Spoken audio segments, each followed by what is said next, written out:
तुम्ही अजून लग्न का नाही केलं? मी असंच म्हणालो, शिक्षण नोकरी करून वेळ गेला, आता मुलगी पाहणं सुरू आहे. ती थोडी असल्याने म्हणाली, तुमचं मन खूप चांगलं आहे, तुम्ही इतके सांभाळून घेताय, तुम्हाला खूप सुंदर पत्नी मिळेल. मी बाहेरून असलो पण आतून तिच्या त्या साध्या निरागस शब्दांनी माझं हृदय जोरदार धडू लागलं. कारण आता मला तीच आवडू लागली होती. तिचं हसणं, तिची उपस्थिती, तिची कोमलता, तिचं मन, तिचं अस्तित्व सगळंच माझ्या मनात घर करून बसलं होतं. त्या दिवशी ऑफिसची सुट्टी होती. पहाटेच अचानक जाग आली आणि मी विचार केला, थोडा वॉक करून यावं. मी शांतपणे बेडरूममधून बाहेर आलो आणि तेव्हा समोरच्या कॅरिडॉरमध्ये शीतल बाथरूममधून बाहेर येत होती. ती नुकतीच आंघोळ करून बाहेर आली होती. त्या अंगावर फक्त टॉवेल गुंडाळलेला होता. पण तो क्षण अश्लील किंवा चुकीचा नव्हता. उलट त्या क्षणात एक निरागस स्वच्छ सौंदर्य होतं. तिचे ओले केस खांद्यावर पडले होते. त्या केसातून पाण्याचे छोटे थेंब तिच्या मानेवरून आणि हनुवटीवरून शांतपणे घसरत खाली येत होते. आणि त्या दृश्यात एखाद्या साधेपणाची, मोकळेपणाची, कोमलतेची एक अव्यक्त झळाळी होती. मी त्या क्षणी जणू गोठल्यासारखा थांबून गेलो. नजर हटत नव्हती, कारण ती एखाद्या चित्रासारखी पारदर्शक निरागसतेने उजाळलेल्या त्या पहाटेच्या प्रकाशात इतकी सुंदर दिसत होती की काही क्षण मला श्वास घ्यायलाही उशीर झाला. मी तिला नजरेतून सलग काही क्षण पाहत होतो आणि त्या क्षणात मला जाणवलं, माझ्या मनातील भावना आता शब्दांच्या पलीकडे गेली आहे. अचानक तिची नजर माझ्याकडे गेली आणि ती एकदम दचकली. तिचा चेहरा घाबरलेला चिमणीसारखा घोटला. तिने क्षणात मान खाली घातली, पाठमोरी झाली आणि टॉवेल आणखी घट्ट धरून जणू स्वतःलाच लपवण्याचा प्रयत्न करू लागली. जणू त्या क्षणी तिला स्वतःलाच लाजल्यासारखं, अस्वस्थ झाल्यासारखं वाटत होतं. माझ्या लक्षात आलं, मी जरा जास्त वेळ तिच्याकडे पाहत राहिलो आणि ती परिस्थिती तिच्यासाठी अत्यंत अस्वस्थ करणारी होती. मला स्वतःची चूक कळली आणि मी ताबडतोब शांतपणे मागे वळलो. एक शब्दही न बोलता माझ्या खोलीत गेलो आणि दरवाजा हलक्या आवाजात बंद केला. आत येताच मी खुर्चीवर बसलो आणि माझं हृदय जोरजोरात धडू लागलं. मेंदूत एकच विचार फिरत राहिला, मी काय केलं आता? काय पाहिलं मी? तिच्या ओलसर सौंदर्य, तिच्या मानेला आणि पाठीवरून अलगद घसरत जाणारी पाण्याची थेंब, तिच्या चेहऱ्यावरची ती घाबरलेली, संकोचलेली नजर, काही विसरून येत नव्हतं. काही मिनिट मी स्वतःला सावरत बसलो. मग थोडी हवा बदलण्यासाठी बाहेर पायी चालायला गेलो. थंडगार वारा अंगावर येऊ लागला आणि मनातली भीती आणि संकोचाचे ढग हळूहळू हलके होत गेले.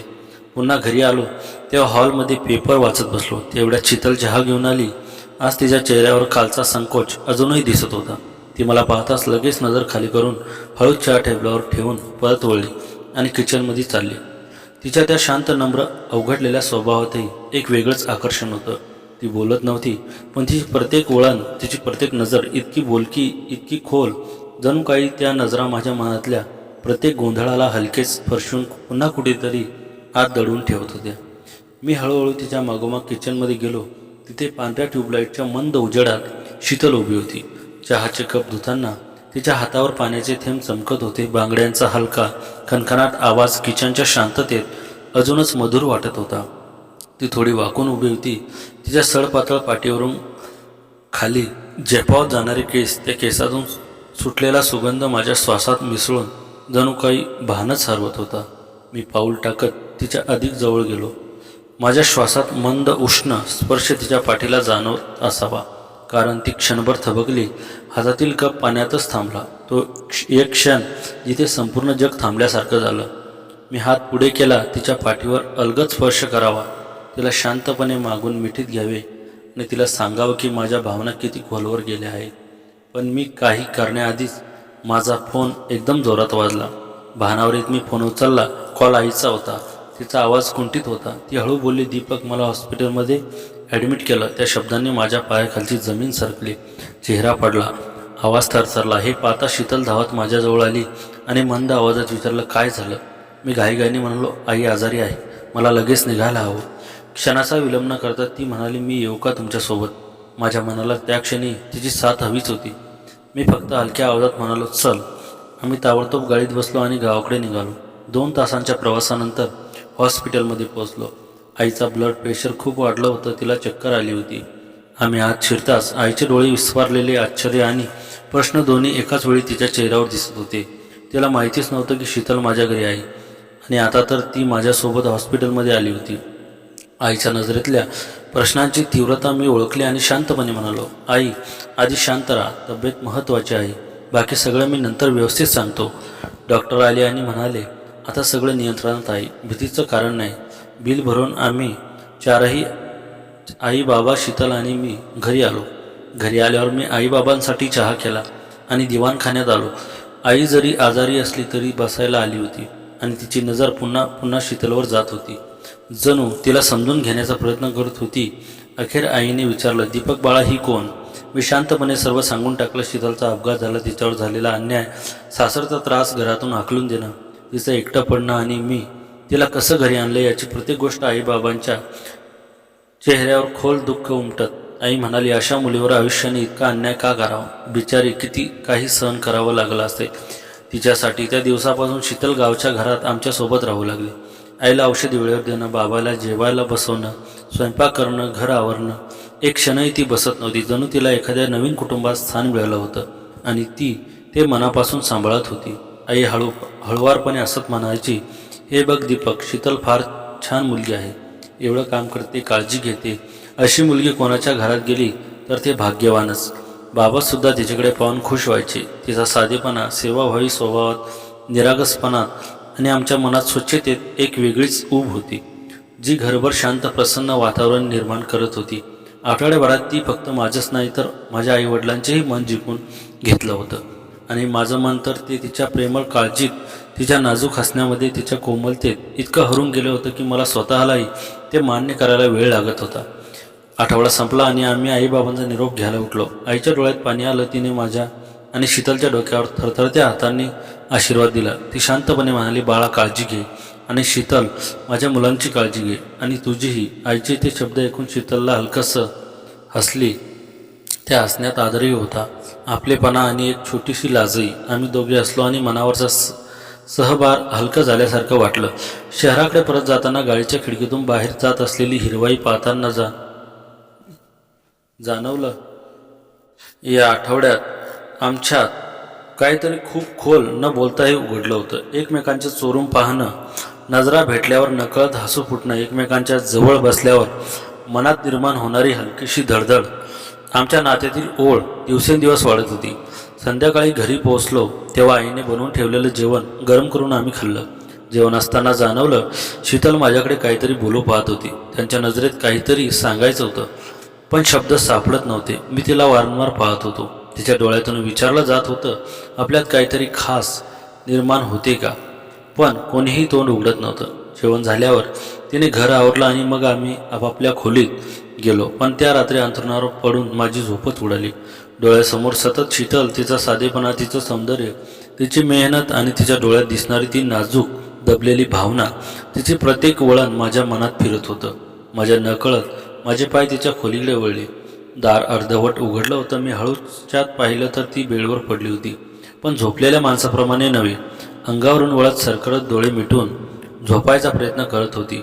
तिच्या हालचालीवरून जाणवलं, तीही माझ्यासारखी अस्वस्थ आहे, विचारात हरवलेली आहे. मला पाहताच ती दचकली. डोळे मिटले होते, पण क्षणातच ती शांत झाली आणि हळूच उठून बसली.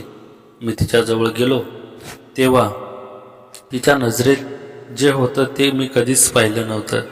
त्या नजरेत प्रेम होतं, वेदना होती, एकटेपणाची जखम होती आणि माझ्याजवळची एक अनकही विनंती. ही त्या क्षणी जगाचा सर्व आवाज मंद पडला होता. फक्त दोन हृदयांचा धडधडाट ऐकू येत होता.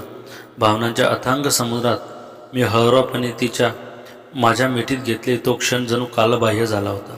माझ्या मिठीत ती विरघळली, जणू दोन आत्म्यांचे एक होण्याचा शाश्वत क्षण. माझ्या हृदयाच्या ठोक्यांना तिच्या हृदयाची प्रतिध्वनी मिळत होती. तिथे काही बोलले गेले नाही, पण सर्व काही सांगितले गेले.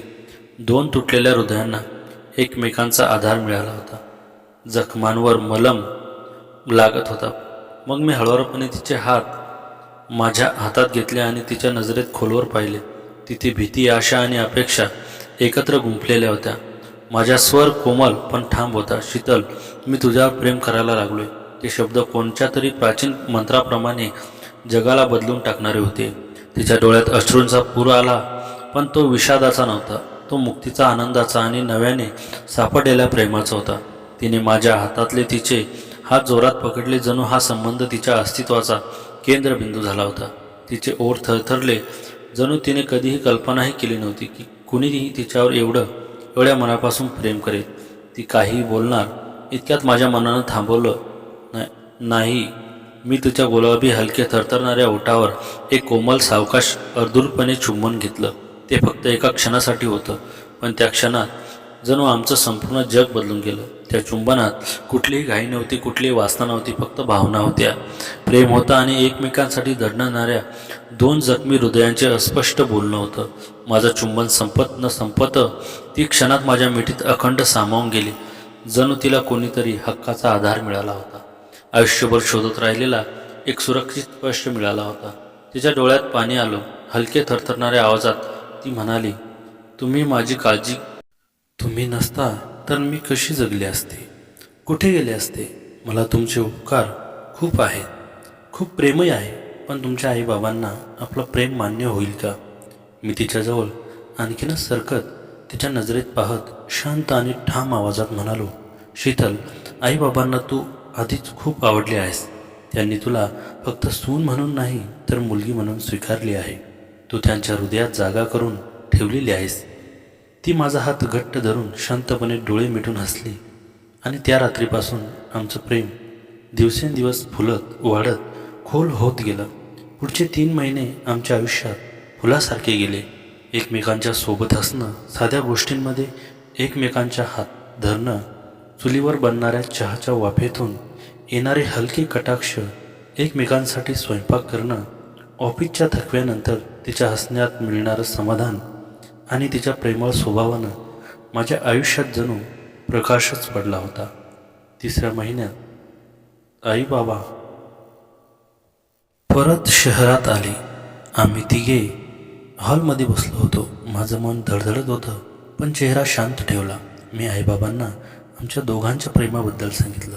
आईबाबांनी एकमेकांकडे पाहत हळुवारपणे हसत होकार दिला, कारण त्यांचं मन आधीच तिच्याकडे ओढलं गेलं होतं आणि शीतल त्यांच्यासाठी खूप जवळची, खूप प्रिय झाली होती. काही दिवसांनी आमचं लग्न धूमधडाक्यात झालं. मित्र, नातेवाईक, गावकरी सगळे आनंदाने भरले होते. शीतल नवरी झाली होती तेव्हा ती इतकी सुंदर दिसत होती की माझं हृदय पुन्हा पुन्हा तिच्यावर हरवत होतं. लग्नानंतर आम्ही एकमेकांना साथ देत आमचं आयुष्य आनंदाने घालवत होतो.